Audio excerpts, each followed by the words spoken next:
Mic check. 1, 2, 1, 2. Slacker82 Alpha. Maverick in the booth. Lock the doors. Nobody gets out. Nobody. Left side lying. Right side crying.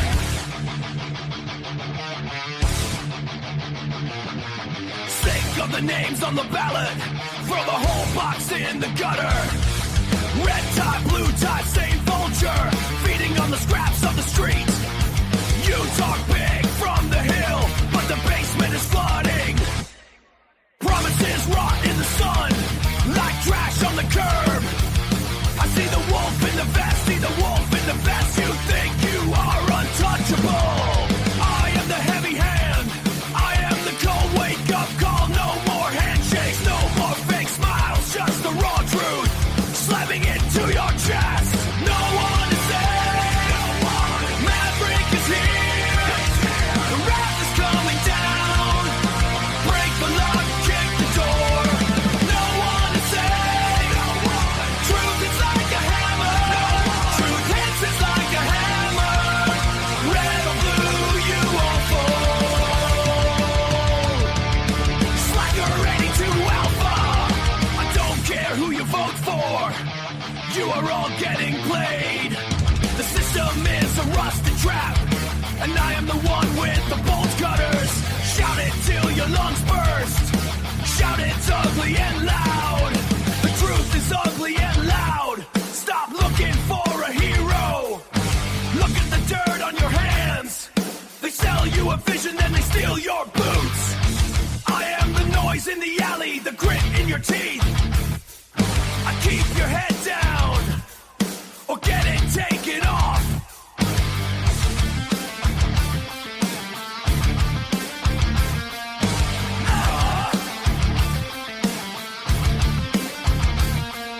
The truth is out.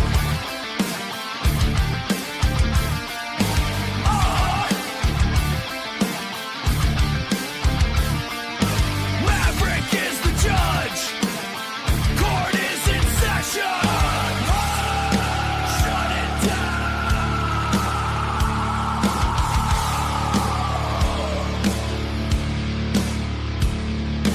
Slash down.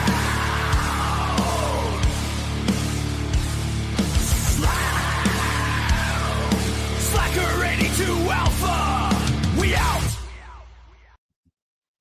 All right, welcome everybody. It's Maverick, another edition of Slacker82. So what's going on, people? What's going on? I know, happy Memorial Day to everybody. Well, let's get right into it. We got a lot of stuff to talk about. All right, so is there a deal ready to be made with Iran, or isn't there? I mean, this is getting to be a little ridiculous. Listening to Trump say there is a deal being made, we're very close. Rubio saying, it could be as early as Monday, it could be signed and sealed. And then hang on, let me get my my thing from Iran here, what they said today. This was at 4:45 a.m. Since Iran's foreign ministry now officially confirms that no Iranian nuclear commitments and uranium handover exist or will exist in any draft agreement with the U.S., calling all reports that claim otherwise as pure lie, making further talks pointless due to the U.S. insistence on this issue.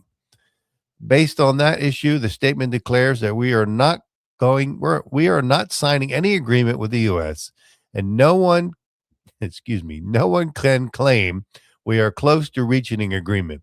Iran separately stated to Tazin, I don't know what that is, that they're now on the verge of canceling the negotiations completely.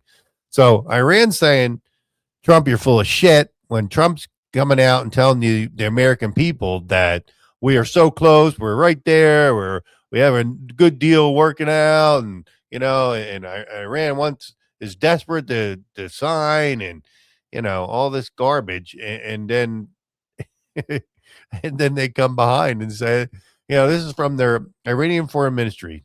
He said, it is correct that we have reached conclusion on a large portion of the issues under discussion. But to say that this means the signing of an agreement is imminent, no one can make such a claim. So who's telling the truth here? I mean, really. Are we being lied to by Trump and the administration, or are we being lied to by Iran? My personal opinion, I don't believe Iran has any reason to say anything different. What do they need to lie and say we're not agreeing? We're when they are. What did they gain by that? Now look at the other side of the coin. What does Trump gain by saying that? Every single time that he says there's an agreement going to be reached, the strait's going to open, the gas prices, what do? They go down. And then the market goes up, and the gas prices, the market, the companies, they relax a little because they think, oh, well, Trump said, we're right there. We're right on agreement, and everything's going to be good. He's manipulating the market. He's been doing that since the beginning of this thing. I don't know why people can't see that. They're manipulating the market to keep things, to keep people making money. If you remember back, and I know you people who are hardcore Trump and are mad when I say things like this, but go back and listen to what he said. When the gas prices go up, we make money. Who's we? Well, let's see. He's making money. His family's making money. All the administration, their family's making money. All his oil buddies are making money. Who's paying the price? The American people. The same people that he said he doesn't give a crap about their financial situation. He does not think about that when he's making these decisions. He doesn't think about that. With the same guy who's saying that, oh, the price of the pump, that's peanuts. It's easy for somebody who does not have to feel the pain when they put gas in their car. People with what, an 18-gallon tank, less than that, are paying $80 for gas or more at the pump right now. Come on.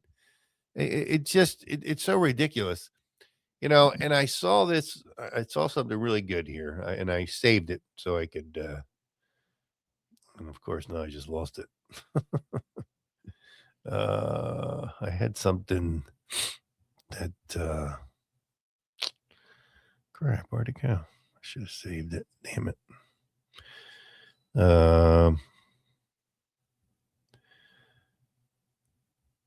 So it's really getting ridiculous.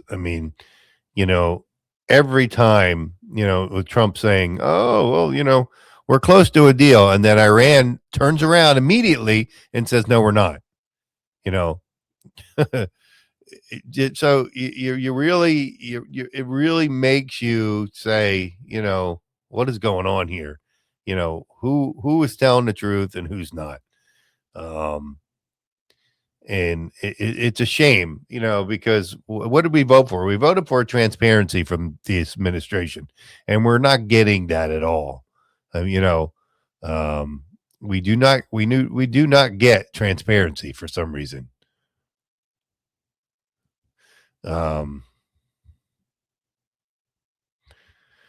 So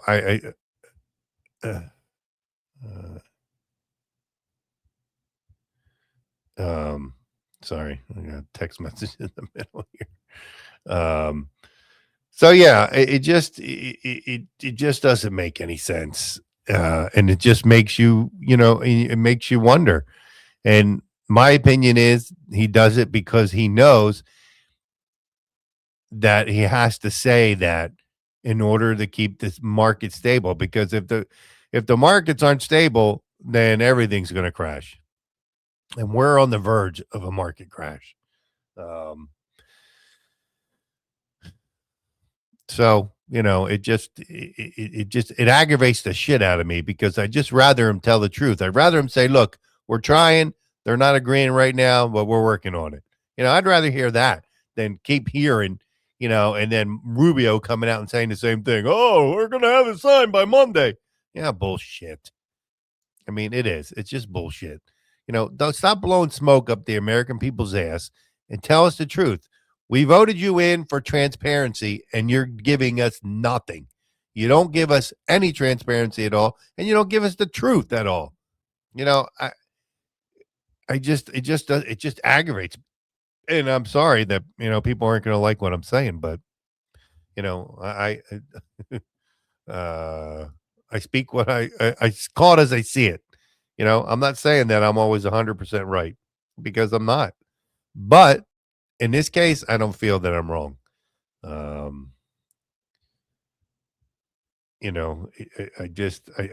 don't believe that I am. I'm trying to find this thing that Flynn put out earlier. I can't find it. He was basically saying, don't believe anything that the Iranians are saying. Oh, here we go. Sorry, I found it. All right. It's a little long, but I'll try to, be quick. It says, Dear Mr. Trump, the regime in Iran is lying to you and your negotiators. Period. Stop. Do not believe a word they say. I know you want to get out of this mess. All Americans want this unnecessary war to end. Keep in mind, as you have been told many times, Iran is still the leading state sponsor of terrorism. All anyone needs to say is Hezbollah, Hamas, Houthis, and never mind our IRGC-QF. None of these organizations are going away with this deal. How about getting them to first publicly apologize for killing American soldiers and U.S. Marines many times over, especially on this Memorial Day weekend? Yes, we are all sick of it. And yes, the people of Iran must step up, but we need to signal to them we will not concede their freedoms to the insane regime in Tehran. They deserve better. If we do not, we will cause an entire population to be enslaved. For this, we have to smartly use our Middle East partners to support them along with our covert, and Palestine operators. Trust me, if you support, this is very doable. Anyway, I'm watching everything like most of the world is, and admittedly, I do not have all the information. But if we pay tribute to the regime by the tune of $25 billion, I'm concerned they will use it for nefarious purposes down the road. No nukes in Iran may be a noble idea, the end goal for your administration, but the regime has blatantly lied to our faces before. Why do we now believe they will tell the truth? Give it some thought, get some out-of-the-box solutions, and rethink your position. The art of the deal tells you to do that from time to time. Now may be that time. So there you go. That is coming from General Flynn. General Flynn I've had on the show. I admire General Flynn very much. I agree with a lot, about 99% of the time I agree with him and the things that he says. And I believe this. I believe, Trump's looking for a way out. And he's trying to save face. He's not going to be able to do that on this one. He's going to have to eat crow. From the beginning, he was advised not to do this, not to go in, not to listen to Israel and bomb them and bomb Iran, because they knew what was going to happen. His advisors told him, you bomb them, they're going to close the strait, and it's going to cause havoc not only for us, it's going to cause havoc for the rest of the world. And sure enough, that's exactly what happened. Trump always goes back to the talking points of whenever he's asked, about ending the war. Well, we destroyed their military, we destroyed their Air Force, we destroyed their Navy, we destroyed their capabilities, which is a bunch of shit, because we haven't, and it's been evidence has come out that says we haven't. We may have set them back, and Iran even admits that. But Iran was in it for the long haul. They knew from the beginning if we attacked them, that all they had to do was ride it out. And that's what they did. They rode it out, and they know they could last longer. They can suffer a little bit longer than the American people can. And they knew the longer this went, the more it went in their favor, because then Trump would have to make a deal. He would have to concede to some of the things that they want. I mean, the major sticking points for Iran are the enrichment of uranium and the control of the strait. And there may be one or two other things in there. But those are the main sticking points. And of course, we don't want them to control, we don't want them to control the strait, oh, well, Trump wants to be part of that, which is never going to fucking happen because Iran's never going to agree to that. The enrichment of uranium, I don't know. I've heard different things. I've heard, that they'll cut it down to like a certain percentage and whatever. But I agree with Flynn, that something has to be done, that something has to, I don't know, something has to be done, and something has to be done soon. The American people, and if this thing drags out closer and closer in November, we're screwed. We're screwed as a party because we're going to definitely lose the House. And you know what? Everybody said, oh, we won't lose the Senate. Yeah, we may not lose the Senate, but we're not going to get a big majority. We're going to get it by the skin of our teeth. And I know I've said that on other shows. And some people agree with me. I get comments, people agree with me, some people don't, and that's okay. You don't have to agree with everything that I say, and everything that I think. I'm just giving you my opinion, and I'm giving you other people's opinions, and that's just the way it is. So it's for you to make your own decision. Instead of just listening to Trump and what Trump's saying, why aren't you listening to everything and looking at everything and using the brain that God gave you, that I'm sure you people have out there that who just insist on just listening to what Trump says and believe anything else. We need you need to have an open mind, and I know in this day and age, if you disagree with Trump on anything, you're automatically an outsider. You're a Democrat, you're a liberal, you're this, you're that, you're a traitor, all this nonsense crap that people throw out there when you don't agree with everything that Trump says. So I don't know. I mean, it's getting crazy. It really is. And I think it's showing up more and more, even with even with our Republicans, in the Senate and the Congress. They're starting to get a little weary on this, and because they know what's coming. They know the midterms are coming, and we're in trouble. So here, that was the article I was reading. Trump's self-indulgence deepens GOP's fears in midterms. Exactly what we were just talking about. The stupid stuff is killing our chances, says a retiring Republican senator. Of course, they don't say who that was, but a little more than 5 months ahead of the midterm elections, President Trump seems to be focused on virtually anything other than keeping Republican control of the Congress.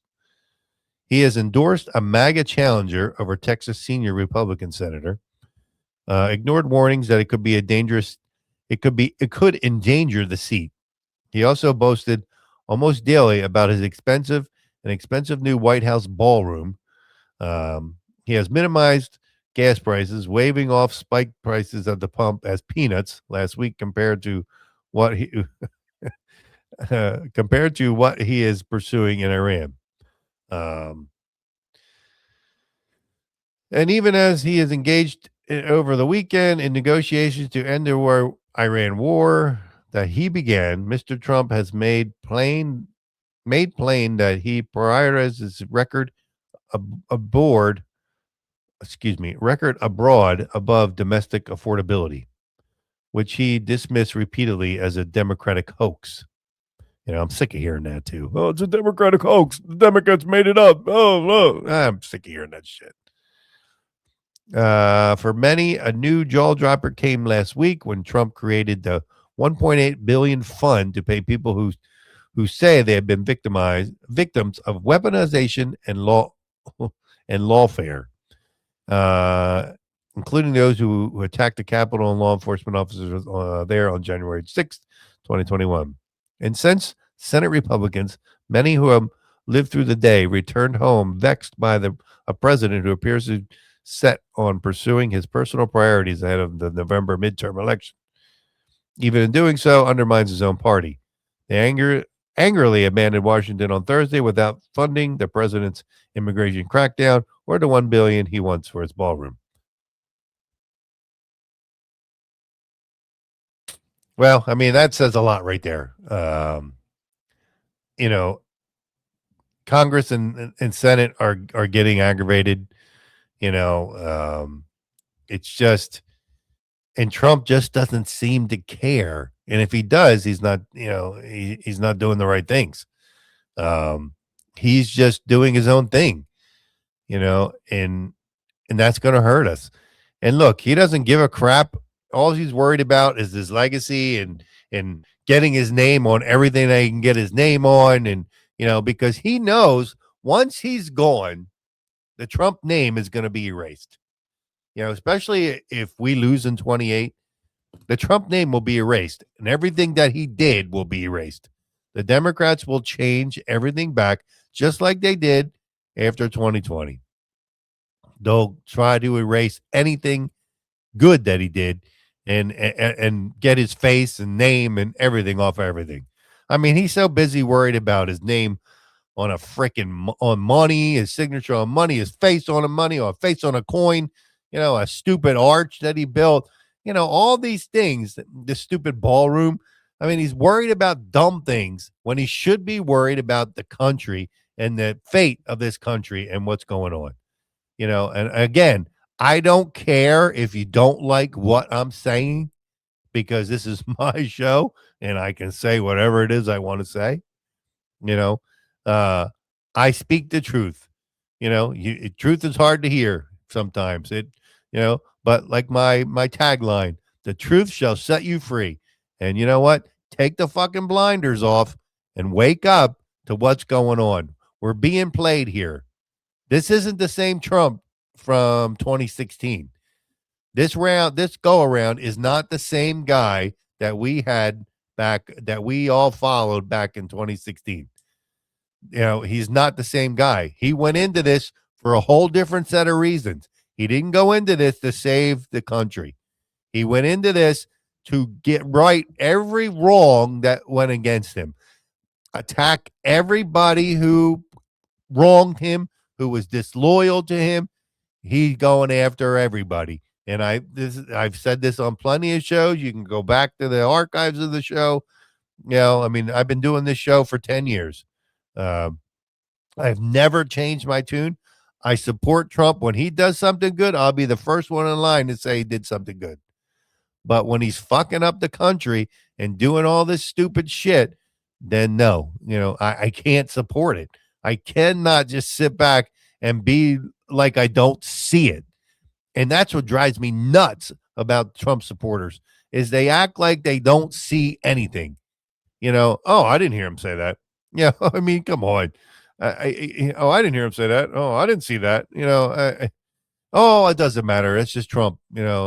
Look, we all enjoyed Trump in the first term where he spoke his mind and said what we were all thinking. But now he says a lot of stupid stuff and he's doing a lot of dumb things, and it's hurting our party. And he doesn't seem to care, because look, he's done. He's done. 3 more years, less than 3 years now. He's done. He'll ride off into the sunset. Go play golf the rest of his life, wherever he's got left. But that'll be the end of it. And we're left. What's going to happen next? And If we're not careful, the Democrats are going to get control. The Democrats are going to take over the White House, and then we're all screwed. There'll be no more Trump, my savior, to come out of the woodwork and help you, because Trump's going to be done. He'll be lucky to stay out of jail. He'll be 82 years old when he gets out, 82, 83. He'll be lucky if they don't put his ass in jail. They're going to go after him. You can guarantee that. Mark this. Mark the date. May 26th at 4:01 p.m. that I said they're going to put his ass in jail, or they're going to try. And they're going to do everything they can possibly do, just like they did last time. They're going to take care of him. You know, again, it might not make me popular, but you know what? That doesn't matter to me.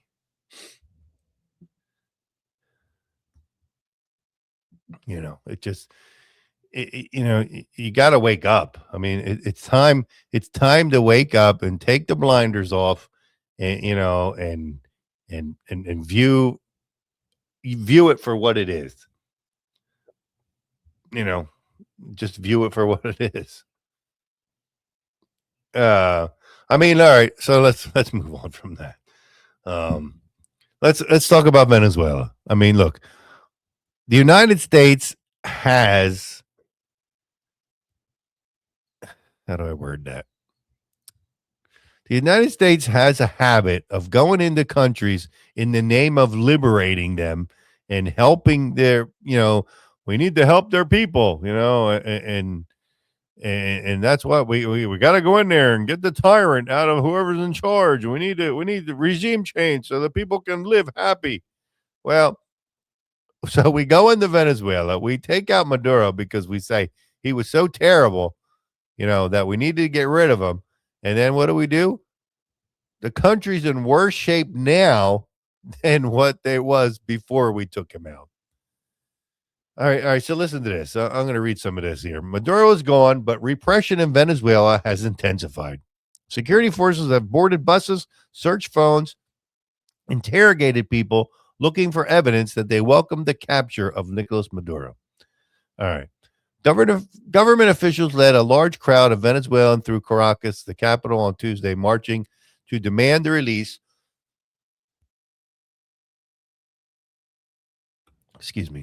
Demand the release of Nicolas Maduro, nation's ousted president. At the same time, the government was on the hunt for anyone celebrating his capture by the United States.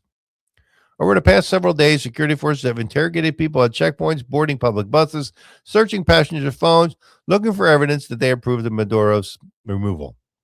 According to Venezuelans in the country and human rights group, at least 14 journalists, 6 citizens were detained. Most have been released. A split screen of the government's leading a show of support for an unpopular authoritarian leader while cracking down on its critics was especially striking because the United States is now supporting that government. 4 days after President Trump said the United States would run Venezuela, the sprawling political and security of the intelligence apparatus that popped up, Mr. Maduro's strongman rule is still in place. That was the thing. We took out Maduro. We didn't do a regime change. We didn't take out the regime. We left the regime there. We just removed Maduro. And people were like, "Oh yeah, well, we got Maduro, yeah." But you know what? You didn't change anything. Excuse me. We took him out, but we didn't change. We didn't get the regime change that Trump said we did. All right. And day-to-day life for many Venezuelans has worsened. The interim leader, Delcy Rodriguez, who was Mr. Maduro's vice president, has repeatedly demanded his release and condemned the Trump administration for the raid that captured him. The government of Venezuela runs our country, she said in a speech on Tuesday. No one else. Excuse me. Gotta get a drink here. Hang on a second, guys.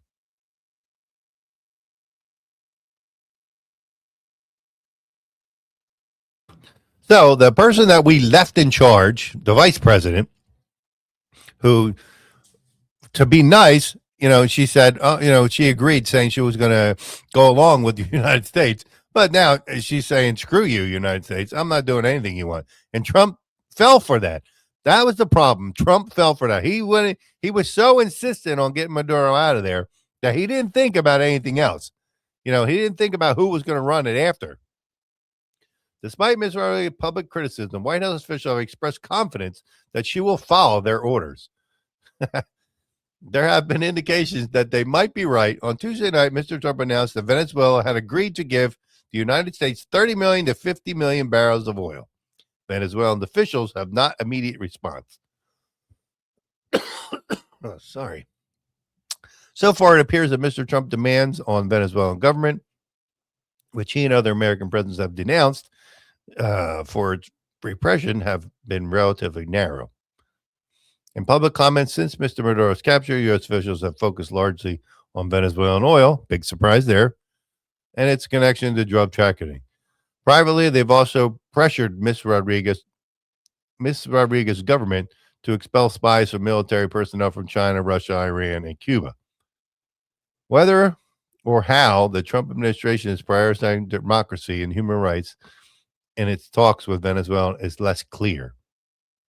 Mr. Trump was asked by reporters on Sunday whether the two sides have discussed the release of political prisoners or the return of opposition politicians from exile. Trump said, we haven't gotten to that yet. What we do want to do now is fix up the oil. So, I mean, it was never anybody who sits there. Sorry.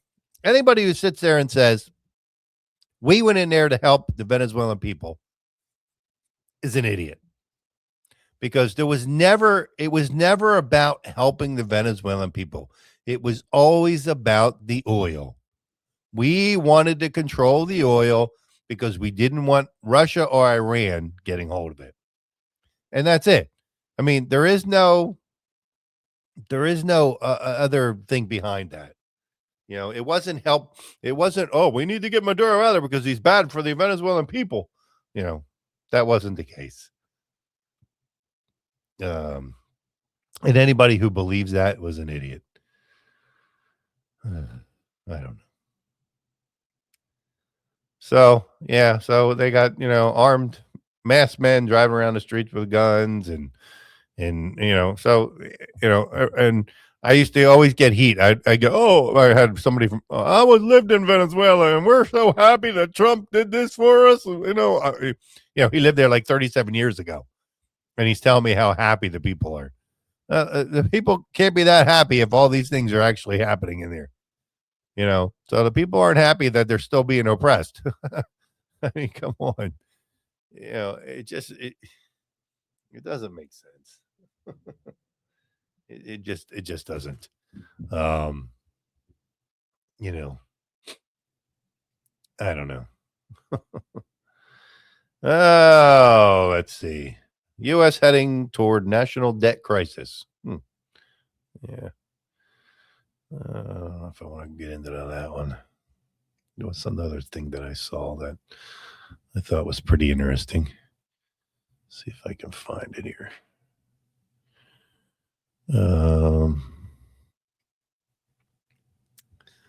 Something about the stock market that I had seen that I wanted to talk about because we touched on that earlier. Okay. Oh, no, that's not it. Oh, here it is. Okay. So CNBC's Andrew Ross Sorkin's warned crash is coming, but CEOs are too scared to stand up to Trump. All right. So let's see. CNBC. All right. Forget, I know people, it's CNBC. You believe that? Just let me keep going here. Well, Squawk Box call anchor Andrew Ross Sorkin's warned that a market crash is coming, and he claimed that the top corporate CEOs in America are too scared of what criticizing President Trump would cost them. And he's absolutely right. These guys are not going to criticize Trump because then they become the enemy. I mean, anybody who does not agree with Trump, anybody who doesn't agree, you're the bad guy, I mean, and it's not just Trump. It's anybody who's a hardcore Trumper. if you don't agree with what they're saying and, and disagree with Trump, you're automatically a bad guy. You're automatically the enemy. You don't support Trump. People don't understand. You can still support somebody and not agree with everything that he does. You don't have to, it doesn't have to be one way or the other. You can support somebody and still not like the things that he does. So it says most CEOs in America today are very scared to speak out publicly against anything, Sorkin said. They are worried that they're going to be potentially attacked by administration or regulated, which they're probably right. They're going to have a merger in front of some agency that are not going to be allowed to go through. Yeah, I mean, they're absolutely right. I mean, any company that's going to speak out against Trump, he's automatically going to attack and do whatever he can to destroy them. They're always nervous about criticizing anything that goes on in the administration. There are some economists who suggest that because Mr. Trump ties his success to the success of the market, he's not going to let anything like that happen in 2020. Excuse me. Like what happened in 1929. We should all feel secure because of that. Yeah. I think it's hard to know how things get out of control, he replied. When confidence disappears, it happens like this. When pressed directly on whether another crash like 1929 disaster could be ahead, Sorkin's response was blunt. The answer is we will have a crash. I can tell you. I can't tell you when. I can't tell you how deep, but I can assure you, unfortunately, I wish I wasn't saying this. We will have a crash, he said.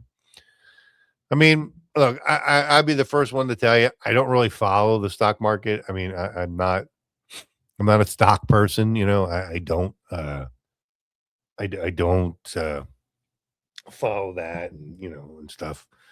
So I don't know, but I do agree with the fact that that these companies would be afraid to stand up, and say anything negative, of what anything that Trump does.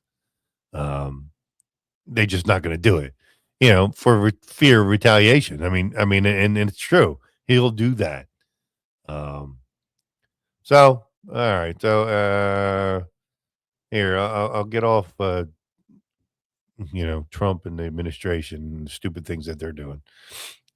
Well, for those who didn't know that there was the steroid Olympics was going on in Las Vegas.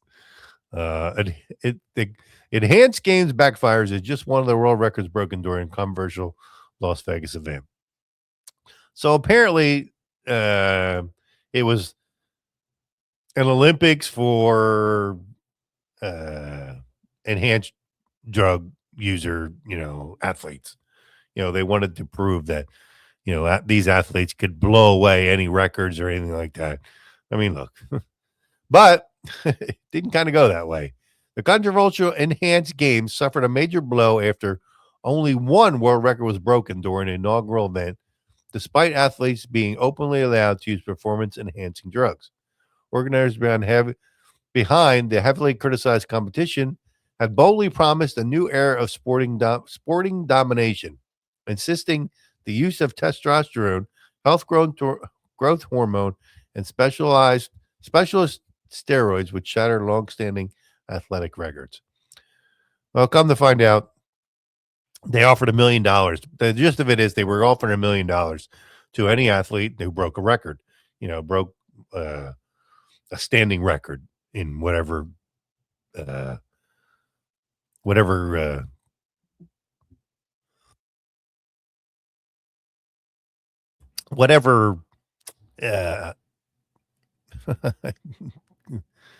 no, I've lost my train of thought. Whatever category, like swimming, running, weightlifting, whatever. They were given them $1 million that they broke the record. Only one guy was able to do it.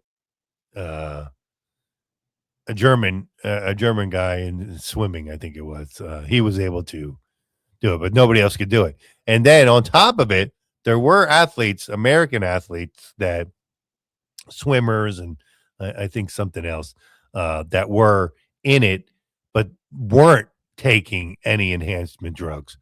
And they were beating the people that were taking the enhancement drugs, So, I mean, I guess the bottom line of that was that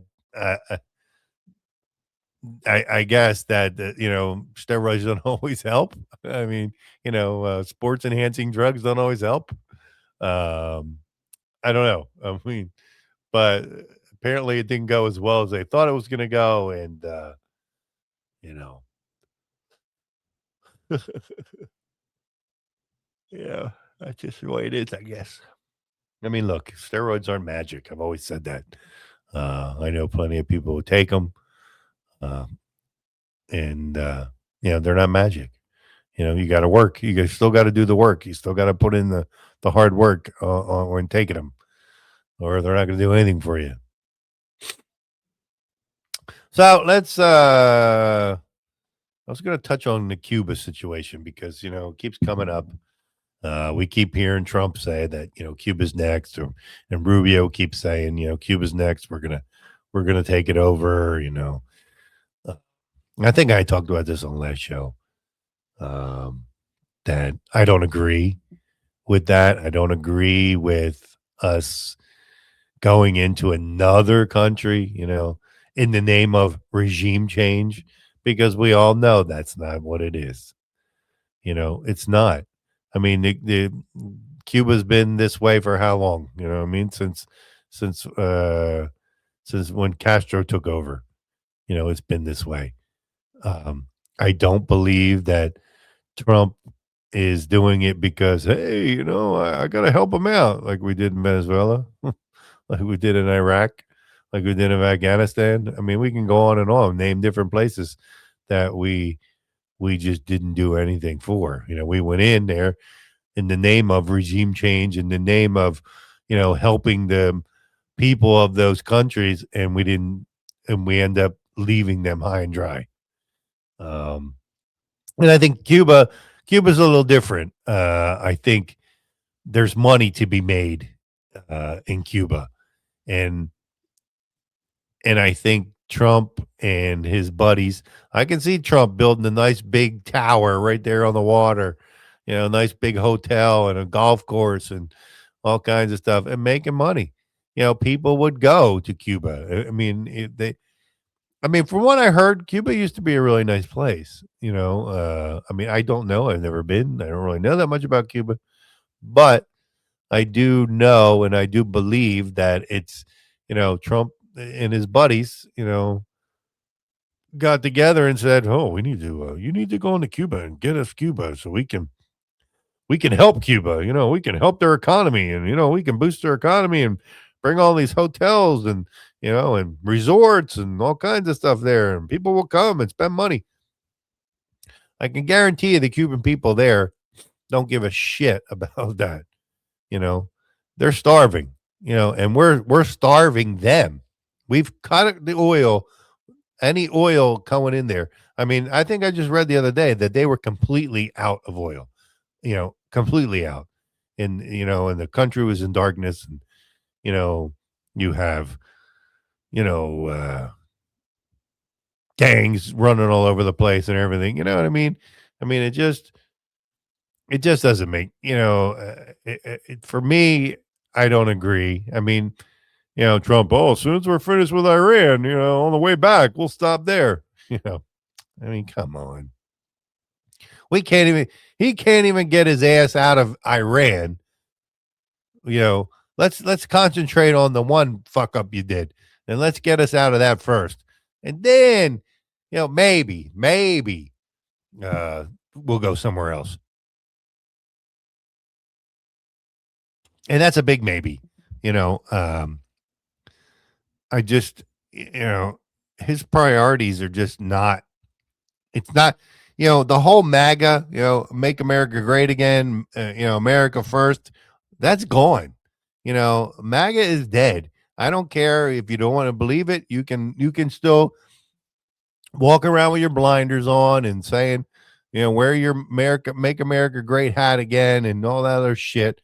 But MAGA is dead. It doesn't exist anymore. It didn't exist anymore for a while now, and he's putting the nails in the coffin. This war with Iran and all these other stupid shit that he's doing, he's making sure that MAGA is not going to be around anymore. So he has nobody to blame but himself. I mean, and him and the administration. I mean, we and the Republican Party itself. I mean, we allow it to happen. We allow him to destroy the party, and nobody wants to say anything for fear of retaliation. None of these senators or congressmen are going to stand up against them, because the ones who did all got targeted by Trump, and then made to be the bad guy, and the traitor and all the other names that they called all these people, and it's a shame that it has to be that way, but that's the kind of person he is. If you don't bow down to him, then you're the enemy, and his supporters are the same way. His hardcore supporters there is no support and criticize. It's either you support him or you don't. And to all those people who don't like what I have to say, tough shit, I speak the truth. You don't like it? Too bad. That's the way it is. Again, I'll be the first to tell you, if he does something good, I'll be the first one there saying, yes, he did great. Good for him in doing this. I was a big supporter in his first round. About halfway through, he started to lose me when he started doing some dumb things. But this second time, even though I voted for him anyway, I knew, and I spoke, and again, it's all recorded, it's all archived. You can go back to any of our old shows and look. I've said it before, and I'll say it again. He did not come into this the same guy he was back then. He came into this, and you're not going to like this, but I think he to avoid prosecution, so he could get all these cases dropped against him, have his people drop all the cases, which he was able to do. I think he thinks that, that all this is just going to go away, but he's sadly mistaken, because he's going to get out 2.5 years, whatever we're left. They're going to go after him. They're not just going to drop it. That's not going to be the end of it for him. Well, I guess that's getting our time to get out of here. I appreciate you all coming out tonight. I'll try to do, I'm still working out the schedule. As soon as I have a schedule that I'm going to do and how I'm going to do it, in days that I'm going to, do the show on, I will get back to you and let you guys know. For now, you'll just, make sure you like and subscribe to the show, so you can get the thing when I, when we do go live. I know I keep getting asked, when you're going to, you used to show your face all the time, and I'm going to again. I'm still in the midst of changing things in the studio. I want to have everything perfect before I jump back in there. So I've been doing it this way for now. But we will, be back live, in video, because I don't care. I don't care who sees me. I'm not, I was never worried about that. All right. So appreciate everybody coming out tonight. And we'll look for another show pretty soon. All right, man. I'm out of here. Maverick's gone. Mic check. 1, 2, 1, 2. Slacker82 Alpha. Maverick in the booth. Lock the doors. Nobody gets out. Nobody. Left side lying. Right side crying.